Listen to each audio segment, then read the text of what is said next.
പ്രിയപ്പെട്ട വിദ്യാർത്ഥികളെ, ഇന്ന് ഞാൻ പ്രസൻറ്റ് ചെയ്യുന്നത് ഇൻകം ആൻഡ് എക്സ്പെൻഡിച്ചർ അക്കൗണ്ടും ബാലൻസ് ഷീറ്റും തയ്യാറാക്കുന്നതിനുള്ള ഒരു ഇല്ലുസ്ട്രേഷനാണ്. ഇല്ലുസ്ട്രേഷൻ തുടങ്ങാം. From the following receipts and payments account and information given below, prepare the income and expenditure account and balance sheet of Royal Sports Club for the year ending December 31, 2017. താഴെ നൽകിയിട്ടുള്ള receipts and payments അക്കൗണ്ടും additional ഇൻഫർമേഷനും പരിഗണിച്ചുകൊണ്ട് ഒരു income and expenditure അക്കൗണ്ടും balance ഷീറ്റും തയ്യാറാക്കാനാണ് ആവശ്യപ്പെട്ടിട്ടുള്ളത്. Receipts and payments അക്കൗണ്ടിൽ വരുന്ന പ്രധാനപ്പെട്ട റെസിപ്റ്റുകൾ ആദ്യം തന്നിട്ടുള്ളത് opening balance of cash, subscription received, sale of old news paper, sale of old furniture, book value rupees 5000. 5000 രൂപ വിലയുള്ള ഒരു ഫർണിച്ചർ 3700 രൂപക്ക് ഈ വർഷം അവർ വിറ്റിട്ടുണ്ട്. ടൂർണമെൻറ്റ് ഫണ്ടായിട്ട് 10000 രൂപ റിസീവ് ചെയ്തിട്ടുണ്ട്. ദെൻ ബാങ്ക് ഓവർ ഡ്രാഫ്റ്റ് ഉണ്ട്. ഈ വർഷം തുടങ്ങുന്ന സമയത്ത് 4550 രൂപ ബാങ്ക് ഓവർ ഡ്രാഫ്റ്റാണ്. ന്യൂസ് പേപ്പർ വാങ്ങുന്നതിന് വേണ്ടി 1850 രൂപ ചിലവ് വന്നിട്ടുണ്ട്. ബുക്കുകൾ പർച്ചേസ് ചെയ്യാൻ 7000 രൂപ, ടൂർണമെൻറ്റ് നടത്തുന്നതിന് വേണ്ടി 7500 രൂപ ചിലവാക്കിയിട്ടുണ്ട്. സാലറി 3600, ഫർണിച്ചർ വാങ്ങുന്നതിന് വേണ്ടി 10500 രൂപ ചിലവ് വന്നിട്ടുണ്ട്.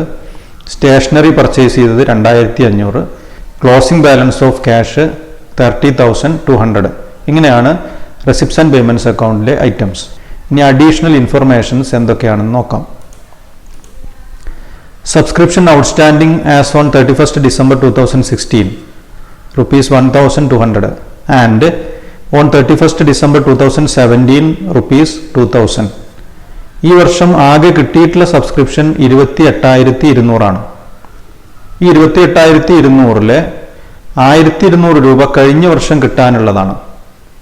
അതുപോലെ തന്നെ ഈ വർഷം കംപ്ലീറ്റ് ചെയ്യുന്ന സമയത്ത് 2000 രൂപ ഇനിയും മെമ്പർമാരിൽ നിന്ന് സബ്സ്ക്രിപ്ഷൻ കിട്ടാനുണ്ട്. Second point, on December 31, 2016 the club has stationery rupees 500, tournament fund rupees 2500 and furniture rupees 7000. കഴിഞ്ഞ ഫിനാൻഷ്യൽ ഇയർ അവസാനിക്കുന്ന സമയത്ത് ഈ ക്ലബിൻ്റെ കയ്യിൽ 500 രൂപയുടെ സ്റ്റേഷനറി സാധനങ്ങളുണ്ട്, 2500 രൂപ ടൂർണമെൻറ്റ് ഫണ്ട് ഉണ്ട്, അതുപോലെ തന്നെ 7000 രൂപയുടെ ഫർണിച്ചറും അവരുടെ കൈവശമുണ്ട്. Third point, on 31st December 2017 the club has stationery rupees 250, salary prepaid rupees 600.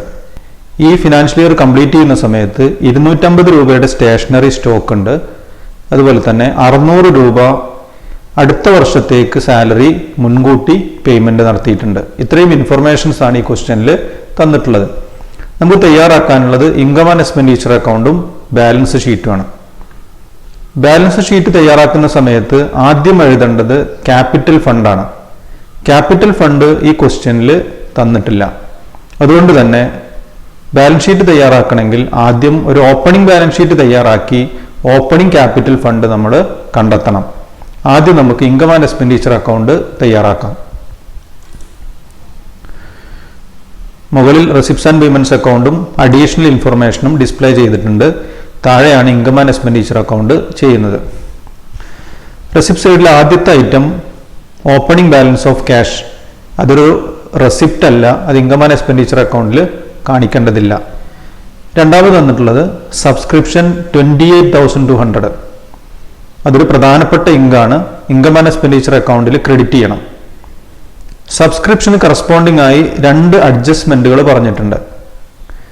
First പോയിന്റിൽ പറയുന്നത് subscription outstanding as on 31st December 2016 rupees 1200 and on 31st December 2017 rupees 2000. ഇപ്പോൾ ഈ വർഷം കിട്ടിയ സബ്സ്ക്രിപ്ഷനോട് കൂടെ ഈ വർഷം കിട്ടാനുള്ള സബ്സ്ക്രിപ്ഷൻ ആഡ് ചെയ്യണം. കഴിഞ്ഞ വർഷം കിട്ടാനുള്ള സബ്സ്ക്രിപ്ഷൻ ഈ എമൗണ്ടിൽ നിന്ന് ലെസ് ചെയ്യണം. Subscription 28200 add outstanding 31st December 2017 2000. Amount വരുന്നത് 30,200. Then less outstanding 31st December 2016 1200. Net amount വരുന്നത് 29,000 ആണ് ഈ വർഷത്തെ സബ്സ്ക്രിപ്ഷൻ ഇൻകം. സബ്സ്ക്രിപ്ഷൻ നമ്മൾ രേഖപ്പെടുത്തി. Then sale of old news papers 1250. അതൊരു ഇൻകമാണ്. ഇൻകം ആൻഡ് എക്സ്പെൻഡിച്ചർ അക്കൗണ്ടിൽ ക്രെഡിറ്റ് ചെയ്യണം. അഡ്ജസ്റ്റ്മെന്റുകളൊന്നും പറയുന്നില്ല. 1250. ഇനി വരുന്നത് സെയിൽ ഓഫ് ഓൾഡ് ഫർണിച്ചർ. ഒരു ഫിക്സഡ് അസറ്റ് വിറ്റാൽ കിട്ടുന്ന എമൗണ്ട് ക്യാപിറ്റൽ റെസിപ്റ്റ് ആണ്. അത് ബാലൻസ് ഷീറ്റിലാണ് കാണിക്കേണ്ടത്. പക്ഷെ ബ്രാക്കറ്റിൽ പറയുന്നുണ്ട് ബുക്ക് വാല്യൂ ₹5,000. 5,000 രൂപ വിലയുള്ള ഫർണിച്ചറാണ് അവർ വിറ്റത്. അവർക്ക് കിട്ടിയത് 3,700 രൂപയാണ്. ബുക്ക് വാല്യൂവിനേക്കാളും കുറഞ്ഞ വിലയാണ് കിട്ടിയിട്ടുള്ളത്. 1,300 രൂപ നഷ്ടം സംഭവിച്ചിട്ടുണ്ട്. ഈ ലോസ് ഇൻകം ആൻഡ് എക്സ്പെൻഡിച്ചർ അക്കൗണ്ടിൽ ഡെബിറ്റ് ചെയ്യണം. Loss on sale of furniture 5,000 നിന്ന് 3,700 കുറച്ചാൽ കിട്ടുന്നതാണ് 1,300. ഇനി വരുന്ന ടൂർണമെന്റ് ഫണ്ടാണ്. ടൂർണമെന്റ് ഫണ്ട് ഒരു ക്യാപിറ്റൽ റെസിപ്റ്റ് ആണ്. അത് ബാലൻസ് ഷീറ്റിലാണ് കാണിക്കേണ്ടത്. Then bank overdraft balance sheet തയ്യാറാക്കുമ്പോൾ അതിൽ കാണിക്കണം. ദെൻ ന്യൂസ് പേപ്പർ വാങ്ങുന്നതിന് വേണ്ടി വന്നിട്ടുള്ള ചെലവാണ് 1,850. ഇൻകം ആൻഡ് എക്സ്പെൻഡിച്ചർ അക്കൗണ്ടിൽ ഡെബിറ്റ് ചെയ്യണം. Newspaper 1,850. ബുക്കുകൾ വാങ്ങുന്നതിന് വേണ്ടി 7,000 രൂപ ചെലവ് വന്നിട്ടുണ്ട്. അതൊരു ക്യാപിറ്റൽ എക്സ്പെൻഡിച്ചർ ആണ്. ബാലൻസ് ഷീറ്റിലാണ് കാണിക്കേണ്ടത്. Tournament expenses 7,500. Tournament expense meet ചെയ്യാൻ ആവശ്യമായിട്ടുള്ള ടൂർണമെന്റ് ഫണ്ട് ക്രിയേറ്റ് ചെയ്തിട്ടുണ്ട്. അതുകൊണ്ട് അത് ബാലൻസ് ഷീറ്റ് ചെയ്യുന്ന സമയത്ത് ടൂർണമെന്റ് ഫണ്ടിൽ നിന്നും കുറച്ച് എഴുതണം. Then salary 3,600. സാലറിക്ക് ഒരു അഡ്ജസ്റ്റ്മെന്റ് പറയുന്നുണ്ട്. Salary prepaid ₹600. സാലറി ഒരു എക്സ്പെൻസ് ആണ്, ഡെബിറ്റ് ചെയ്യണം. സാലറി 3,600. പ്രീപെയ്ഡ് എന്ന് പറയുമ്പോൾ അടുത്ത വർഷത്തേക്കുള്ള സാലറി ഈ വർഷം തന്നെ പേയ്മെന്റ് നടത്തിയിട്ടുണ്ട്. ഇപ്പൊ ഈ വർഷം ആകെ കൊടുത്തിട്ടുള്ള സാലറി 3,600 ആണ്. ആ 3,600-ലെ 600 രൂപ അടുത്ത വർഷത്തേക്ക് വേണ്ടി മുൻകൂട്ടി കൊടുത്തതാണ്. അതെന്ത് ചെയ്യണം? സാലറിയിൽ നിന്ന് ലെസ് ചെയ്യണം. Less prepaid 600. Net amount 3,000. Then furniture purchase ചെയ്യുന്നതിന് വേണ്ടി 10,500 രൂപ ചെലവ് വന്നിട്ടുണ്ട്. ഇതൊരു ക്യാപിറ്റൽ എക്സ്പെൻഡിച്ചർ ആണ്. ബാലൻസ് ഷീറ്റിലാണ് കാണിക്കേണ്ടത്. സ്റ്റേഷനറി വാങ്ങുന്നതിന് വേണ്ടി 2,500 രൂപ ചെലവ് വന്നിട്ടുണ്ട്. സ്റ്റേഷനറി ഒരു കൺസ്യൂമബിൾ ഐറ്റം ആണ്. എത്ര രൂപയുടെ സ്റ്റേഷനറി ആണോ ഉപയോഗിച്ചിട്ടുള്ളത് അത്രയും എമൗണ്ട് ആണ് ഇൻകം ആൻഡ് എക്സ്പെൻഡിച്ചർ അക്കൗണ്ടിൽ ഡെബിറ്റ് ചെയ്യേണ്ടത്. സ്റ്റേഷനറിയുടെ ഓപ്പണിംഗ് ബാലൻസ് തന്നിട്ടുള്ളത് 500. ക്ലോസിംഗ് ബാലൻസ് തന്നിട്ടുള്ളത് 250. അങ്ങനെ വരുമ്പോൾ ഈ വർഷം എത്ര രൂപയുടെ സ്റ്റേഷനറിയാണ് ഉപയോഗിച്ചത് എന്ന് നമ്മൾ കണ്ടെത്തണം. Stationery consumed. അതിനുവേണ്ടി ആദ്യം ചെയ്യേണ്ടത് ഓപ്പണിംഗ് ബാലൻസ് എഴുതണം 500. അതിനോടുകൂടെ ഈ വർഷം വാങ്ങിയ സ്റ്റേഷനറിയുടെ എമൗണ്ട് കൂട്ടി എഴുതണം. Add purchases 2,500. അങ്ങനെ വരുമ്പോൾ 3,000 റുപ്പീസിന്റെ സ്റ്റേഷനറി ആയി. അതിൽ നിന്ന് ക്ലോസിംഗ് ബാലൻസ് ഓഫ് സ്റ്റേഷനറി കുറച്ച് എഴുതണം. Less closing stock 250. അങ്ങനെ വരുമ്പോൾ 2,750 ആണ് ഈ വർഷം ഉപയോഗിച്ച സ്റ്റേഷനറിയുടെ വില. Closing balance of cash balance ഷീറ്റിലാണ് കാണിക്കേണ്ടത്. ഇത്രയും ഐറ്റങ്ങളാണ് ഇൻകം ആൻഡ് എക്സ്പെൻഡിച്ചർ അക്കൗണ്ടിൽ വരുന്നത്.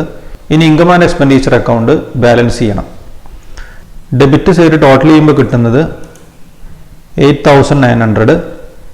Credit total 30,250. ക്രെഡിറ്റ് ടോട്ടലാണ് വലിയ ടോട്ടൽ. അത് ടോട്ടലായിട്ട് രേഖപ്പെടുത്തണം. ഇൻകം സൈഡാണ് കൂടുതൽ. ഡെബിറ്റ് സൈഡിലാണ് ബാലൻസ് വരുന്നത് 21,350. ഇൻകം കൂടുതലും എക്സ്പെൻസ് കുറവാണ്. അതുകൊണ്ട് കിട്ടിയ എമൗണ്ടിന് പറയുന്ന പേര് സർപ്ലസ് എന്നാണ്. അപ്പോൾ ഇനി നമുക്ക് ചെയ്യാനുള്ളത് ഓപ്പണിംഗ് ബാലൻസ് ഷീറ്റ് തയ്യാറാക്കി ഓപ്പണിംഗ് ക്യാപിറ്റൽ ഫണ്ട് കണ്ടെത്തണം.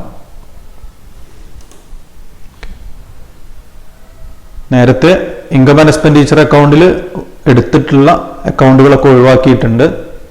താഴെ ഓപ്പണിംഗ് ബാലൻസ് ഷീറ്റാണ് ഡിസ്പ്ലേ ചെയ്തിട്ടുള്ളത്. ഓപ്പണിംഗ് ബാലൻസ് ഷീറ്റിൽ ചെയ്യേണ്ടത് ഓപ്പണിംഗ് ഡേറ്റിലുള്ള അസറ്റുകളും ലയബിലിറ്റീസും നമ്മൾ എഴുതണം. അത് കഴിഞ്ഞ് ബാലൻസ് ചെയ്ത കിട്ടുന്ന എമൗണ്ടിനെ ക്യാപിറ്റൽ ഫണ്ടായിട്ട് പരിഗണിക്കണം. അപ്പോൾ ഓപ്പണിംഗ് ഡേറ്റിൽ വരുന്ന അസറ്റുകളും ലയബിലിറ്റീസും ഏതൊക്കെയാണെന്ന് നോക്കാം.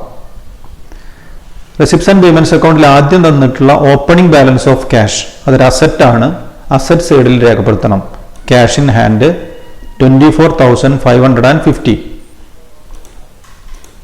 Then opening balance of bank over draft അതൊരു ലയബിലിറ്റി ആണ്. ഓപ്പണിംഗ് ബാലൻസ് ഷീറ്റിന്റെ ലയബിലിറ്റി സൈഡിൽ കാണിക്കണം. Bank over draft 4,550. ഇനി വരുന്നത് സബ്സ്ക്രിപ്ഷൻ. കഴിഞ്ഞ വർഷം 1,200 രൂപ കിട്ടാനുണ്ട്. അതൊരു അസറ്റാണ്. അസറ്റ് സൈഡിൽ കാണിക്കണം. Subscription outstanding 1,200. ദെൻ കഴിഞ്ഞ വർഷം അവസാനിക്കുന്ന സമയത്ത് 500 രൂപയുടെ സ്റ്റേഷനറി ഈ ക്ലബിൻ്റെ കൈവശമുണ്ട്. അതൊരു അസറ്റാണ്. അസറ്റ് സൈഡിൽ കാണിക്കണം 500. ടൂർണമെന്റ് ഫണ്ട് കാണിക്കേണ്ടത് ലയബിലിറ്റി സൈഡിലാണ്. Tournament fund 2,500. ഫർണിച്ചർ ഒരു ഫിക്സഡ് അസറ്റാണ്. അസറ്റ് സൈഡിലാണ് കാണിക്കേണ്ടത്. ഫർണിച്ചർ 7,000. ഓപ്പണിംഗ് ഡേറ്റിൽ അവൈലബിൾ ആയിട്ടുള്ള അസറ്റുകളും ലയബിലിറ്റീസും നമ്മൾ എഴുതി കഴിഞ്ഞു. ഇനി ടോട്ടൽ ചെയ്ത് ബാലൻസ് ചെയ്താൽ കിട്ടുന്ന എമൗണ്ട് ആണ് opening capital fund.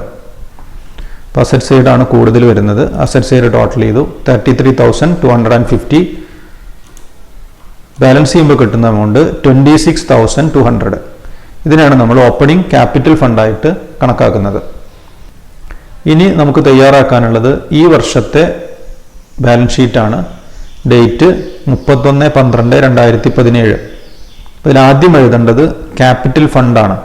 Capital fund നമ്മൾ നേരത്തെ കണ്ടെത്തിയിട്ടുണ്ട്. എമൗണ്ട് 26,200. ആദ്യം എഴുതേണ്ടത് ക്യാപിറ്റൽ ഫണ്ട് 26,200. ഈ എമൗണ്ടിനോട് കൂടെ ഈ വർഷത്തെ ഇൻകം ആൻഡ് എക്സ്പെൻഡിച്ചർ അക്കൗണ്ട് ചെയ്തപ്പോൾ കിട്ടിയിട്ടുള്ള സർപ്ലസ് ആഡ് ചെയ്യണം. അപ്പോൾ നമുക്ക് സർപ്ലസ് ആയിട്ട് കിട്ടിയിട്ടുള്ള amount 21,350. Add surplus 21,350. Total amount വരുന്നത് 47,550. ഇനി റെസിപ്റ്റ്സ് ആൻഡ് പേയ്മെന്റ്സ് അക്കൗണ്ടിൽ വരുന്ന റൈറ്റ് ആണ് സെയിൽ ഓഫ് ഓൾഡ് ഫർണിച്ചർ. 5,000 രൂപ വിലയുള്ള ഫർണിച്ചർ ഇവർ വിറ്റിട്ടുണ്ട്. അതുകൊണ്ട് ഇനി നമുക്ക് ഫർണിച്ചർ അസറ്റ് സൈഡിൽ എഴുതാം. ഫർണിച്ചറിന്റെ ഓപ്പണിംഗ് ബാലൻസ് വരുന്നത് 7,000. ഓപ്പണിംഗ് ബാലൻസ് എഴുതി. ഈ വർഷം 10,500 രൂപയുടെ ഫർണിച്ചർ പർച്ചേസ് ചെയ്തിട്ടുണ്ട്. അത് ഓപ്പണിംഗ് ബാലൻസിനോട് കൂടെ കൂട്ടി എഴുതണം. Add purchases 10,500. അങ്ങനെ വരുമ്പോൾ 17,500. ദെൻ ഇതിൽ നിന്ന് ഈ വർഷം വിറ്റ ഫർണിച്ചറിന്റെ ബുക്ക് വാല്യൂ കുറച്ച് എഴുതണം. 5,000 ആണ് ബുക്ക് വാല്യൂ.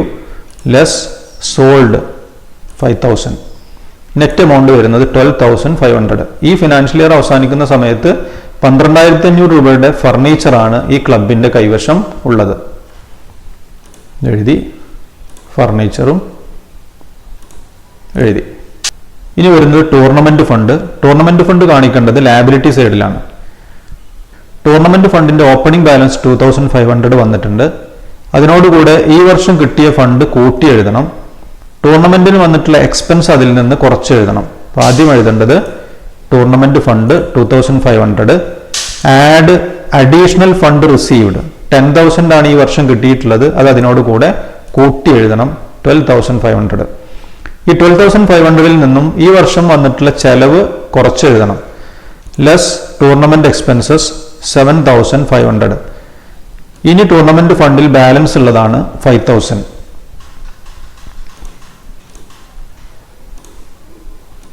ഇനി പേയ്മെന്റ് സൈഡിൽ വരുന്നതാണ് ബുക്ക് പർച്ചേസ് ചെയ്യാൻ വന്നിട്ടുള്ള amount. It is A capital expenditure. ഒരു അസറ്റ് ആണ്. അസറ്റ് സൈഡിൽ എഴുതണം. ബുക്ക് 7,000. ഇനി വരുന്നത് ക്ലോസിംഗ് ബാലൻസ് ഓഫ് ക്യാഷ്. ഒരു അസറ്റ് ആണ്. അസറ്റ് സൈഡിൽ കാണിക്കണം. Cash in hand 30,200. ഇനി അഡീഷണൽ ഇൻഫർമേഷനിൽ വരുന്ന ഈ വർഷം അവസാനിക്കുന്ന സമയത്തുള്ള അസറ്റുകളും ലയബിലിറ്റീസും ഉണ്ടോ എന്ന് പരിശോധിക്കണം. ഈ വർഷം അവസാനിക്കുന്ന സമയത്ത് 2,000 രൂപ മെമ്പേഴ്സിൽ നിന്ന് സബ്സ്ക്രിപ്ഷൻ കിട്ടാനുണ്ട്. അതൊരു അസറ്റാണ്. അസറ്റ് സൈഡിൽ കാണിക്കണം. Subscription outstanding 2,000. ദെൻ ഈ വർഷം അവസാനിക്കുന്ന സമയത്ത് 250 രൂപയുടെ സ്റ്റേഷനറി സാധനങ്ങൾ സ്റ്റോക്ക് ഉണ്ട്, ഒരു അസറ്റാണ്, അസറ്റ് സൈഡിൽ കാണിക്കണം. അടുത്ത വർഷത്തേക്ക് 600 രൂപ സാലറി പേയ്മെന്റ് നടത്തിയിട്ടുണ്ട്, ഒരു അസറ്റാണ്, പ്രീപെയ്ഡ് സാലറി. ഇത്രയും അസറ്റുകളും ലയബിലിറ്റീസും ആണ് തന്നിട്ടുള്ളത്. ഇനി നമ്മൾ അസറ്റ് സൈഡും ലയബിലിറ്റി സൈഡും ടോട്ടൽ ചെയ്യണം.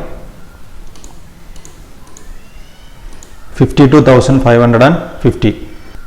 അപ്പോൾ ഇന്നത്തെ ക്ലാസ്സിൽ ഞാൻ പ്രസന്റ് ചെയ്തത് ഒരു റെസിപ്റ്റ്സ് ആൻഡ് പേയ്മെന്റ്സ് അക്കൗണ്ടും അഡീഷണൽ ഇൻഫർമേഷനും തന്നു കഴിഞ്ഞാൽ എങ്ങനെയാണ് ഒരു ഇൻകം ആൻഡ് എക്സ്പെൻഡിച്ചർ അക്കൗണ്ട് തയ്യാറാക്കുന്നത്, ഓപ്പണിംഗ് ബാലൻസ് ഷീറ്റ് തയ്യാറാക്കി എങ്ങനെയാണ് ഒരു ക്യാപിറ്റൽ ഫണ്ട് കണ്ടെത്തുന്നത്, ക്ലോസിംഗ് ബാലൻസ് ഷീറ്റ് എങ്ങനെയാണ് തയ്യാറാക്കുന്നത്. ഈ ടോപ്പിക്കിൽ എന്തെങ്കിലും ഡൗട്ടുകൾ ഉണ്ടെങ്കിൽ നിങ്ങൾ കമൻറ്റ് ചെയ്യുക. മറ്റൊരു വിഷയവുമായി കാണാം.